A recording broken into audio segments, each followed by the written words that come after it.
Tinawag na GOAT ni Coach Darvingham si LeBron James sa isang football game. LeBron is the GOAT. Pero bago yan, mga NBA fans nag-react sa ginawang workout ni Dillon Brooks. Isang linggo na nga po ang nakalipas nang makuha ng Team Canada ang bronze medal sa nagtapos na FIBA, kung saan si Brooks ang nanalo bilang defensive player ng nasabing tournament. At ngayon balik ensayo na nga po kagad si Dillon Brooks bilang paghahanda sa nalalapit na NBA regular season.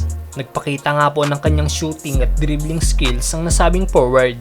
Maraming NBA fans nga po ang napakomento sa ginawang practice ni Dillon Brooks. May isang fan na nagsabi na revenge tour coming up o babawi daw si Dillon Brooks sa paparating na season. May nagsabi din naman na ready na daw si Brooks na ma-own ulit ni LeBron. Gaya na lang noong nakaraang playoffs kung saan tinalo ng team ni LeBron na Lakers ang Memphis Grizzlies. Ayon naman sa isang fan, mas better daw ang handles ni Brooks kaysa kay Jaylen Brown. May nagkomento din na masyado daw magaling si Dillon Brooks pero hindi daw ito nakikita ng mga tao kundi panay hate lang kay Brooks. Pero kahit ano pa nga pong sabihin ng mga haters ni Brooks tungkol sa kanya, wala siyang pakialam dito. Dahil matapos manalo bilang defensive player ni Brooks sa FIBA, nagbigay mensahe nga po ito sa kanyang mga hater. At sinabing na-appreciate niya daw ang kanyang mga hater, lahat ng pangbabash na natatanggap niya sa Twitter at Instagram. At yun daw ang nagbibigay motivation sa kanya para magpatuloy. Everybody that was throwing shots at in Twitter and Instagram, it just helps me get better and better each and every day.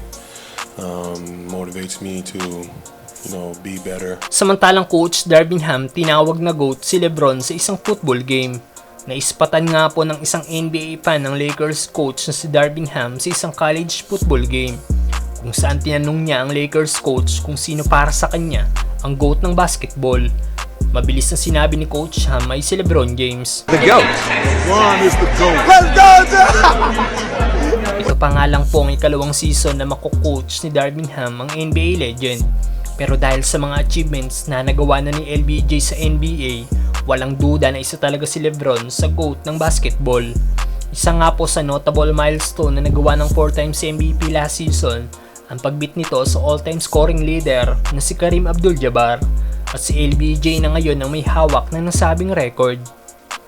Na ayon sa karamihan, mahirap nang may makabit pa dahil kailangan mong maging consistent sa loob ng 20 years at mag-average ng 25 points per game o higit pa para mabit ang record ni LBJ.